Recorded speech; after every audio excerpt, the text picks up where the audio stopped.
Ha! Happy Jesus and Judy Day. You don't get to see Judy today. She's still not up to par. But anyway, I still tell y'all about Jesus and I go hang out with Judy. Told y'all we can go through a drive-through and get a drink or something. I wanted some water. Cape has terrible water where I live. Not terrible, but I just don't like it. So I wanted some water. So I just drove through the drive-through. Got a 32-ounce ice water. Now, it's $1, but it's good cold water. And I just poured it into there. And so now I can sip on some good cold water that's not, yucky Cape water. But yeah, so drive-through for the win at 7:30 in the morning. Also, I normally drink a protein coffee before church. I am not today. I just want to kind of try some things out here and there. I did put some heavy cream and some skim milk in it, but no protein powder. Hello, y'all. This is me coming from church. So I've told y'all we have something called Make a Difference Sunday one time a year. People kind of make either a donation or a pledge to make a donation. So today's service was kind of about being good stewards. And he talks a little bit about how to be good stewards. So next week is going to be a little bit more, but at the end he talked about how last year the MAD service, they were able to enlarge the parking lot. They started a second church out in Marble Hill. Last week they had the first student gave their life to Christ, and then they've had 2 adults. And per the Bullinger County office, whoever that is, there was 372 people at that church out there in Bullinger County, and they said that it's the largest church in Bullinger County. So because of the pledges and donating and stuff, it's helping to grow and bring others to Christ. All right, so he said there are 3 pillars for stewardship, and it's called time, talent, treasure. And he says we need to take care of something. A steward means to take care of something that's given to me. So then he talked about how we should love our neighbor as ourselves, and they had asked Jesus who was their neighbor, and he said you should love your neighbors regardless of the religion. He said in the Jewish culture, they would only think of Jews as their neighbor. And he said no other people. And he said that like Samaritans, because he talks about the Good Samaritan story. And he said that Samaritans, do I say that? Oh no, I'll tell you about that later. So the story he said was, it was Luke 10:30-35. Jesus took up the question and said, a man was going down from Jerusalem to Jericho and fell into the hands of robbers. They stripped him, beat him, and fled, leaving him half dead. A priest happened to be going down the road when they saw him. He passed by on the other side in the same way, a Levi, when he arrived at the place and saw him, passed by on the other side. But a Samaritan on his journey came up to him, and when he saw the man, he had compassion. He went over to him and bandaged his wounds, pouring on olive oil and wine. Then he put him on his own animal and brought him to an inn and took care of him. The next day he took out 2 denarii and gave them to the innkeeper and said, take care of him. When I come back, I'll reimburse you for whatever extra you spend. So he talked about how the priest didn't help. And so remember, he's talking to Jewish people. And he said, a priest are supposed to give help to those in need. And he said a Levite is basically a step down from a priest. And so he didn't help. But he said the Samaritan in that moment became the neighbor by stepping in to help. He said back then a Samaritan was a mixture of a Jew and a Gentile, or a Jew who left their Jewish faith or left their Jewish people and married a Gentile. So they were like bad. I lost my finger. he said that they were considered a traitor to the Jewish people. And so he said how we steward. So how we're supposed to steward is, one, we steward with our time. I need to keep my finger on my thing. He said we're not able to get their past time back. And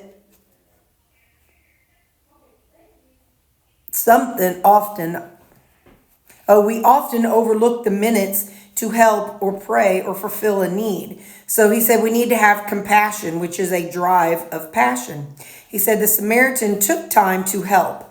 So connection point, he was talking about help and people that give of their time. He said connection point has 475 volunteers that give of their time each week. Then he said Ephesians 5 verse 15 to 17. Pay careful attention then to how you walk, not as unwise people, but as making the most of the time, because the days are evil. So don't be foolish, but understand what the Lord's will is. So he says others can see and learn and grow by our compassion. So that's why we need to help with, giving of our time, so we can help others grow and learn about Jesus. Number 2, we also steward our talent. That's our abilities. And he talked about how the Samaritan used his ability, which was he bandaged the wounds and cleaned the wound, or he cleaned the wounds and bandaged the Jewish person. So he used his talent. And he said everyone has a talent from God. He says we don't need to deny God by not using our gift that he gave us. Hebrews 13 verse 2. Don't neglect to show hospitality, for by doing this, some have welcomed angels as guests without knowing it. Don't neglect to show hospitality, for by doing this, some have welcomed angels as guests without knowing it. Listen, I always hated reading out loud in school. D. So also 1 Peter 4 verse 10. Just as one has received a gift, use it to serve others as good stewards of the varied grace of God. Number 3, we must steward our treasure. So that is our financial possessions. The Samaritan paid to help. He paid the innkeeper to help the guy. So 2 denarii was 2 days' wages. So the Samaritan gave of his treasure. And Mark 12, verse 41 to 44, sitting across from the temple treasury, he, meaning Jesus, watched how the crowd dropped money into the treasury. Many rich people were putting in large sums. Then a poor widow came and dropped in 2 tiny coins worth very little. Summoning his disciples, he said to them, truly I tell you, this poor widow has put more into the treasury than all of the others, for they all gave out of their surplus, but she gave out of her poverty and has put in everything she has, all she had to live on. So he said it's not about the amount, it's about the heart that we give with. She put in her whole heart. He said there's 3 things we need to avoid, which is we need to avoid counting the risk, because life is always about risk. Get up and putting your clothes on. Heck, some of us putting on a bra is a risk. We might get tangled up and fall on our face. And going to work and driving, all those are risks, but we do them. Number 2, we need to avoid counting the reward. So he talked about prosperity preaching. So, there's some preachers out there who say, oh, you send me money and the Lord is going to bless you. And that's just not how that works. If we fail, we can fail to see the reward that God does bless us with. And number 3, avoid counting the sacrifice. God will be here and Jesus gave all. He gave his life. So we should walk with knowing God will care for us. I hate when I use shorthand.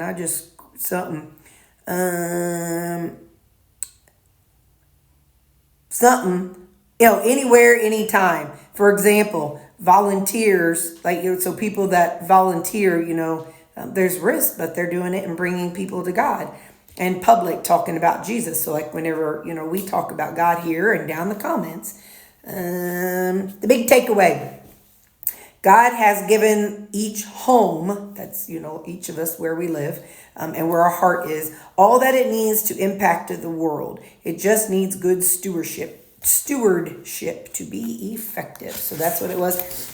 So as usual, my church is on YouTube, and it usually takes a couple days because whenever you do a live video, it's up for I think several hours, but then it goes down and it takes a while to upload. So it's usually Tuesday or Wednesday, but you can always go back, and I have a link in the description of my video from my church. So make sure you do it, because I do not do it justice. Today was Pastor Kevin, and he did he used to be a drummer. And after church, I talked to him, and he said that he was a drummer for 2 bands that I would know.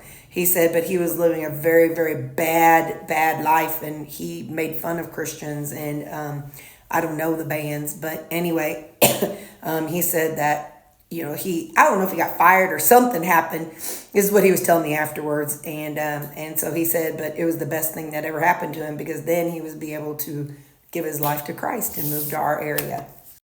We did takeout, so I got my pork steaks and broccoli and coleslaw, so that's my takeout today for lunch. You should be very jealous. I got Princess. No, she's a queen. I got the queen beside me down there. See that big old yawn? I don't know if you saw him or not. I can't tell. Look at that tail, though. That tail. That's a pretty harsh tail. Oh!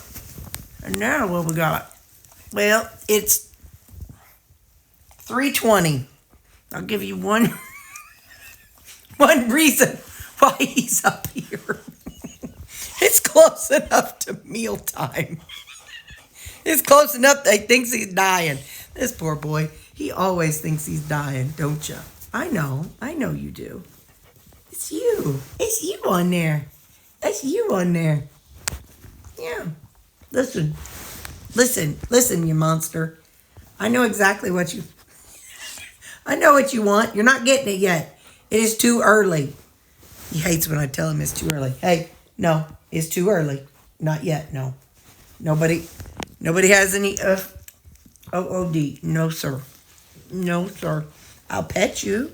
I'll pet on you, and I love you. But that's all you're going to get. I know. That's not what you're up here for, is it, buddy? I know it's not. Yeah. It's a good thing you don't have bad breath. Yeah, it's a good thing you don't have stinky breath. Oh, there's my timer. I got to go fix my hair.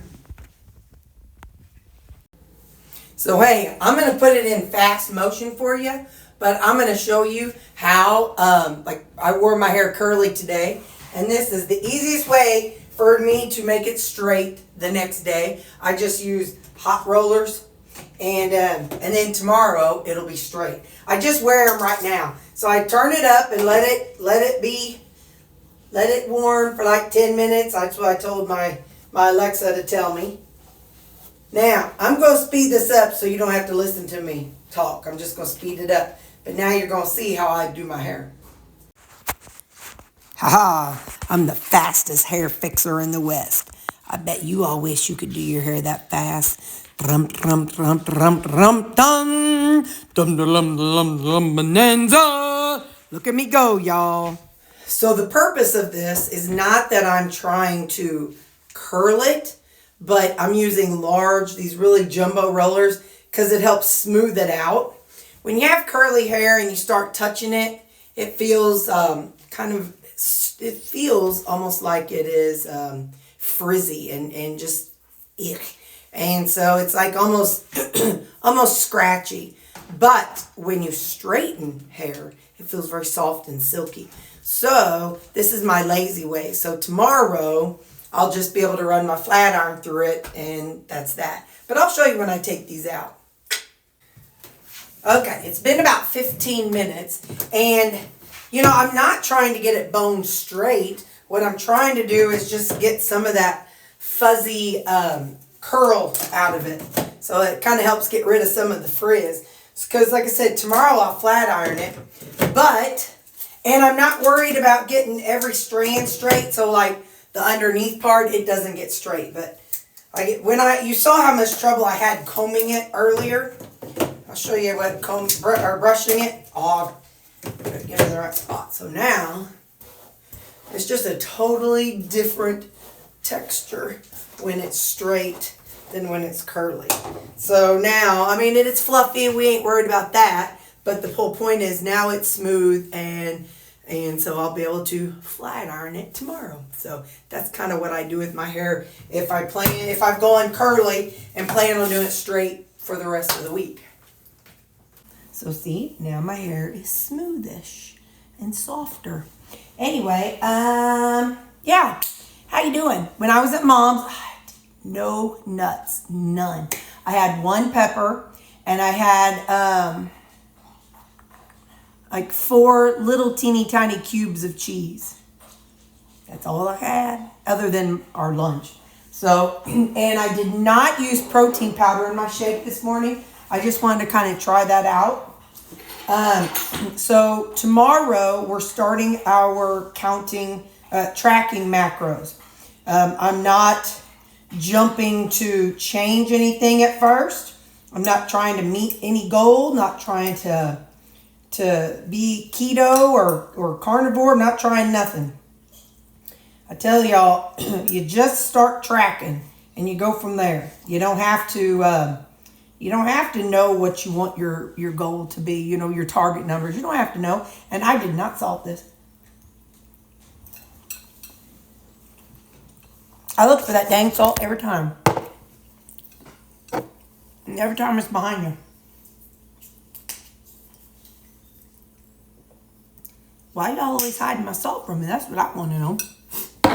It's kind of mean of you people. Anyway, but yeah, so that's all. That's what I ate at Mom's. And you saw I ate I had pork steak. I had coleslaw. And I had, what else did I have? Oh, broccoli. And that's it.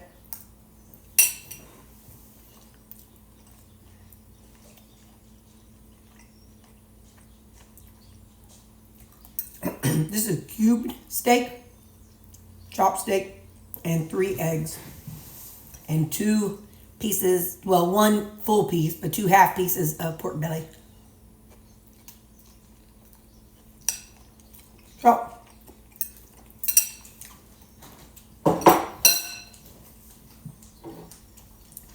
I know it's kind of weird. I have used my soda and stuff for the evening electrolytes, but this is actually my stuff. I haven't used that in a little while. And I'm only allowed myself a little bit.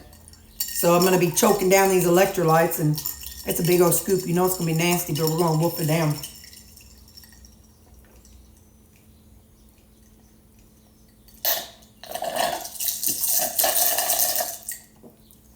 There we go.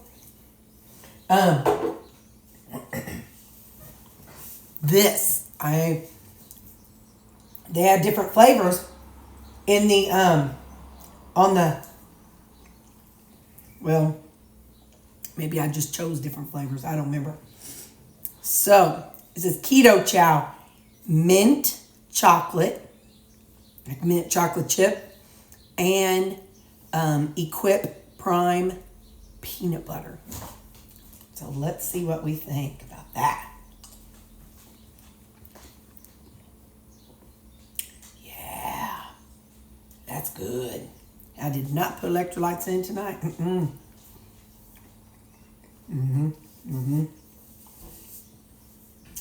So, I'm going to be doing some weird kind of recording.